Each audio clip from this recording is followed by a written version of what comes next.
Hello, hello. Hi, Hey, Ritu. Welcome to the show. If you could kindly tell us who you are and what you do best. I am Ritu. I work for VONQ. I've been here 13 months. And what I do best, I am the best mom in the world. I love that. And when you're not momming, what is your area of expertise?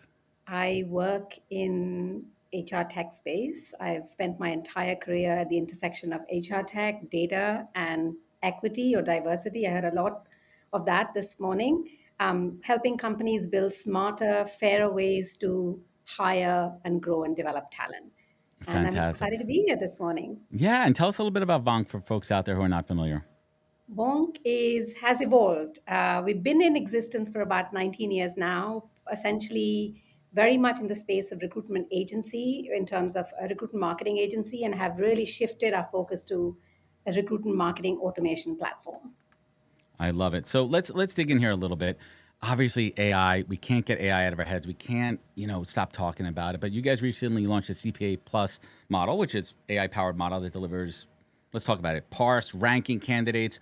Where was that gap in the process that you were trying to solve with this innovation?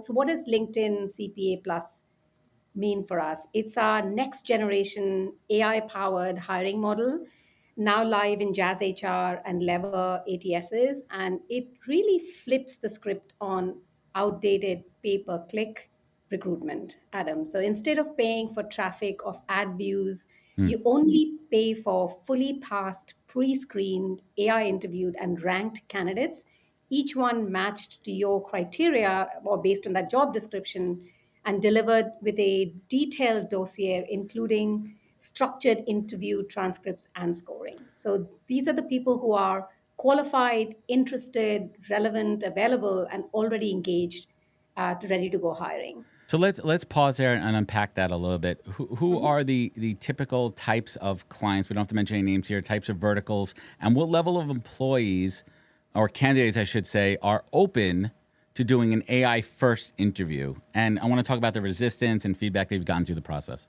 Absolutely, Adam. So, if you, in terms of our customers, it's large enterprise direct customers such as Adecco, Randstad, Manpower, and many, many others, Danone, and many So high, others so high volume. Are we focusing on high as volume? well. Are As these well, hourly or are these salaried employees, full time salaried? all Okay. sorts of roles, and we've done quite a few proof of concepts. So, really, to answer your question, Adam, we at Adecco recruiters were drowning in volume for frontline roles. Right. And both agentic AI or CPA Plus even helped automate the early screening and delivered interview ready candidates. It cut time to contact in terms of candidates by over 60%. And recruiters got back hours to focus on what they're really best at and The what they are human hired. function of what we're supposed to do Indeed, here. indeed. And if I give you another use case at Please. Software One, sorry, you were saying something, Adam? No, I said please. We're Yeah. very interested So in case studies and use cases here. yes, and Software One, a global technology company, faced a slightly different challenge. They had too many irrelevant applications for a highly technical role. And with agentic AI, we fine tune screening to very specific tech stack and language requirements. And the hiring managers saw a dramatic jump in shortlist, relevant, qualified, and recruiters finally had time to again engage, not sift. And I'll give you one final example at a major bank where compliance and fairness were critical. This agentic AI gave them confidence. The AI applied the same structured interview to every candidate in the same tone with a full audit trail. It wasn't just about efficiency, it was about consistency, it was about transparency, and it was about trust. Yeah, we don't talk enough about those industries that are regulated, government, that it has to Absolutely. be strict guidelines here. And now you have a process in there where the same questions are being asked. Question that I have is, what has been the feedback from candidates going through the process, and have we seen drop offs, or are we seeing a higher quality of candidates coming through the pipeline where it kind of counteracts the drop off of any candidate who doesn't want to do an AI interview? Great question. So again, Adam, we've seen the opposite. It's not been drop-offs; it's been less dropout. Hmm. So there is some stat floating around that 90% dropout once they enter certain ATSs. We've flipped the script again here, where more than 50% engage, and one third have gone through the screening. When asked the question of a candidate, do you want to be interviewed right now or do you want to get scheduled in 24, 48 hours? 90% of the times candidates are saying no, interview it right now because I'm it's glad you brought that up. convenient. And I don't want to wait for 3 days and then not hear back. And this is where it solves the problem, not just about going in a black hole, but just better candidate experience. Just Quicker feedback. Let's unpack that one a little bit here because I've been having this conversation with other AI interviewing, scheduling, all those processes that could be automated to give the recruiters more time. When you could go to a candidate and say, I can interview now or I can interview it 24 hours a day, 7 days a week, you're giving that candidate more flexibility. They absolutely. could do it at their own time. You're not stuck between hours. Like, for example, I'm on the East Coast and I'm interviewing West Coast candidates. There's a certain cutoff for me where, hey, at 6 o'clock, it's family time for me, and I'm unable to give those extra 3+ hours back to my West Coast candidates. If I'm able to open up that portal and let them, and let's talk about it. The interview questions that are being answered, it's a lot like when you go to the doctor and the nurse comes in and takes your vitals. Right, you're giving a lot of that vital information, and then you're giving the recruiter. The recruiter could correct me or keep me straight here. The recruiter could decide based on those answers whether to move that candidate forward to have a. Indeed, absolutely. The role of AI isn't about replacing humans. It's really to amplify them. At VONQ, particularly, we're very, very conscious of this balance, especially as we build agentic AI that now actually engages with candidates in real conversations. And what's fascinating is that many candidates, as I said earlier, actually prefer talking to an AI in early stages. Why? Because AI doesn't judge, it doesn't rush, it doesn't forget to follow up. One candidate even said it felt like someone was finally listening to me, even with that someone was a bot. That said, we're very, very clear about disclosure. Candidates know they're speaking with an AI and they're given always the option to escalate to a human if needed. If So you any, don't feel comfortable, here's the recruiter's details, contact them so directly. they could do that at any point in the process. Absolutely. Indeed. Interesting. Yes, It's exactly. And fascinating right at too. the, So Mhm. let's talk about the next step, right? So now we're improving the process here. What are some of those early signals and feedback that you're getting from the recruiters in your companies as far as implementing the process and some of the success metrics? Yeah, absolutely. I think there are the one I mentioned, Adecco. What took them over a week to fulfill, they can complete that in 20 minutes. Wow. And if you can imagine the world of Adecco, that is high volume, but speed is of the greatest. That's their livelihood. To be able to send ready candidate dossiers directly to their customers with that level of speed, we're suddenly talking about, they're doing better than competition. So recruiters are going, I don't have to look through 10 different versions of CVs in 10 different formats. And with now so many AI tools available to candidates, a candidate CV could look amazing on paper, but not so great in reality. And Right. this is where it creates a level playing field where a recruiter receives in 20 minutes a pre-screen scored ranked candidate in a beautiful dossier with everything, including the script. It's a no-brainer for the recruiter. Ritu, are there any tools in place to see if the candidate is using AI to answer the questions during the interview? And what are your thoughts? Oh, great. I wish I had my CTPO here. He would have had a technical response for you, but I'll give you a human response here, We Adam. prefer human responses here. Yes. Amazing. So yeah, so exactly. So we are building a lot of tools within our agentic AI workflow to ensure that every stage of the screening process, we're able to assess and within the dossier say at what point the candidate used AI. And again, let's be clear, everybody is using AI, so they're not being scrutinized for using AI, but just to keep the real and keep authentic, I agree. just to be able to say these are the places where the candidate used AI, whether it's in Well, answering a question, whether it's writing the CV, or whatever those different reasons why AI was used. and I think we should be real here too. I think in a general blanket statement, typically it is like the best interviewer usually gets the job, assuming that person is qualified, right? So when you're getting the vital signs, and now we're taking them to the interview stage where the rubber hits the road, and the recruiter could have a real in-depth conversation here. Now, listen, I'm going to use an analogy here. I'm not a car guy, but if I drive a Jeep, but if you threw me a keys to a Ferrari, I don't know how to drive stick shift and this high performance vehicle. How are you working with your companies who have had, these legacy platforms and processes, and now you're giving them the keys to the Ferrari? It's a massive change management, Adam, and we are whenever we speak to a customer, the likes of the German bank or a Deco or Software One or many others, you've got to start somewhere. You've got to start small. Hmm. And we've actually given this, sort of constantly say any customer who comes to us and say, okay, so let's deploy AI. Oh, let's be careful. Let's start small. Let's take a few roles. Let's show the ROI. Let's build the case. Make the recruiters feel that we're not replacing them. We're just elevating them and empowering them to do their jobs better. And suddenly it becomes a no brainer. So it is very much about that change management and ensuring this whole transparency and explainability. That's what gets organization to Right. say, okay, this is the shift we need to make. And the sooner those make it, the sooner they will be ahead of everybody else in terms of competition. So I don't want to go to the dark side here for a moment, but I think it's important to share when building out something as impactful as this, there's going to be roadblocks. There's going to be points that we stumble. Was there a hypothesis or maybe a tool that was launched that you guys thought was going to do something, but it was put into practice? Like, wait a minute, in practice, this maybe wasn't right, and we need to go workshop this a bit more.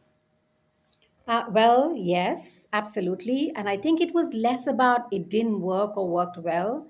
Is when we started with the agentic AI, we were very much doing sort of the match. Here's your match for the score. And we realized very quickly that matching is a very traditional way of, sort of backward looking and patterns. And it sort of creates that same level of bias. You'd match keywords and you suddenly go, okay, he or she has customer success. So he or she can do customer success. So we moved away from that to really moving into scoring, which is much more bias free to say across 15 vectors, let's score this candidate across these 15 vectors against that job description of that particular job so that we can create a really a sort of a same unbiased view. And particularly if you think about it's meaningful, it's a really meaningful shift because matching often filters out qualified candidates simply because their job titles didn't align. All the time. For That's a, example, a bartender being overlooked for a customer service role, but scoring evaluates deep capabilities. Can they solve under pressure? Can they communicate effectively? Can they take instructions easily? Can they demonstrate resilience? And these are real transferable skills. And when assessed objectively, they lead to more inclusive outcomes. So when we were doing these proof of concepts in early days, we very much had a match score. And we moved from that match score very quickly because recruiters would go, oh, you're showing 70 out of 100. That means that candidate is good because it's 70%. No, actually. So we really missed the mark and very quickly pivoted from matching to scoring and showing scoring across those 15 vectors. I certainly appreciate you sharing that and peeling back the curtain. Does the scoring, and I know it changes from client to client based on their needs and the roles and everything, but does the AI have built in to gauge aptitude and attitude? We are staying away from things like cultural fit or attitude or any of those things that has room for misinterpretation or misunderstanding. So we're very much Right. focusing on transferables, soft, of course, lots of soft And skills hard as skills. well, but more on skills rather than attitude and mindset, etc. Certainly, this is a fascinating space to watch. Lots of innovation here. And I want to shift gears and talk about you and your career for a little bit. And you've worked at startups and you've scaled companies. So, what's your advice to all these HR tech founders out there trying to get their first customers? What are they doing right? What are some of them doing wrong? I would say the biggest mistake is believing tech alone will fix a broken process. I say this a lot, but it's worth repeating. Technology amplifies what already exists. If your hiring teams aren't aligned on what good looks like, or if there's a disconnect between talent acquisition and hiring managers and business leaders, no platform or technology will magically fix that. Nothing. And we saw this recently with with a company adopting CPA Plus or a version of it. They were so excited about automating screening but hadn't really aligned on what qualified really meant. And our AI was doing its job, but the feedback loop was broken because stakeholders weren't on the same page. And once they helped them codify their success criteria and got that into that system, the value started flowing immediately. So, another common pitfall is underinvesting in change management, as I said. Even the best tools You need need the buy in, support. champions, training, support, enablement. Power And users. yeah, exactly. Companies assume people will just use it. But adoption is a journey. And that journey needs to be actively managed with metrics, nudges. I really believe in social norming and support. So, my advice is always fix the process first, then add tech, And if you choose partner and if you can choose partners who will help you do both, that's where the golden rule That's where lies. the magic is. And Rita, you're a strong advocate for equity and pay. How could technology support pay transparency at the same time not creating that more friction inside an organization? Oh, pay transparency is incredibly powerful, but also delicate. When done right, it builds trust and drives accountability. But done poorly, it can create confusion or even resentment. And technology here actually plays a vital role to help companies measure and manage whether it's pay equity or opportunity equity or transparency with clarity and context. I'm sure you've heard of platforms like Syndio, for example, that allows organizations to assess pay gaps by role, location, tenure, performance, and whatnot. And crucially, particularly to act on those insights before they become a public issue. And again, the same thing as I mentioned about at VONQ, we've taken the same philosophy into hiring. As I mentioned, moving from matching to scoring, it's creating that sort of level playing field and sort of almost sort of taking account of those candidates that are often otherwise overlooked. That said, data That's alone fantastic. is, yeah, and that data alone isn't enough. If a dashboard reveals a gender pay gap in engineering, it only matters if leadership is willing to act. So transparency must be paired with education, accountability, and cultural readiness. And I think you hit the nail on the head. It all starts at the top with any organization having leadership buy-in, championing the process, and it all trickles down. So we're going to leave with some positivity here. What are you looking forward to most this summer?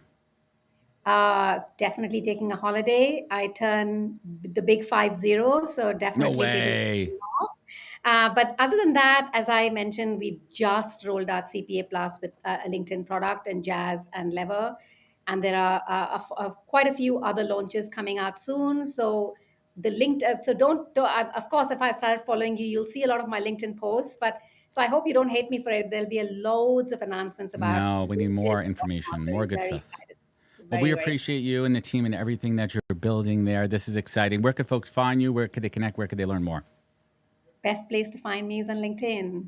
And everyone check out VONQ. Ritu, it's been a pleasure. I hope that we get to meet in person at one of these conferences. Head over to our side of the pond where it's really hot. I'm in New York. It's like peak summer right now. It's like 98 degrees. And I it's can't wait summertime. because I'm there next Tuesday, so I'm looking forward to that heat. Well, it's going to break by then, so you're gonna be lucky there. Ritu, thank you so much for joining us on the HR Morning Show. Pleasure to meet you, and have a great day and enjoy your summer.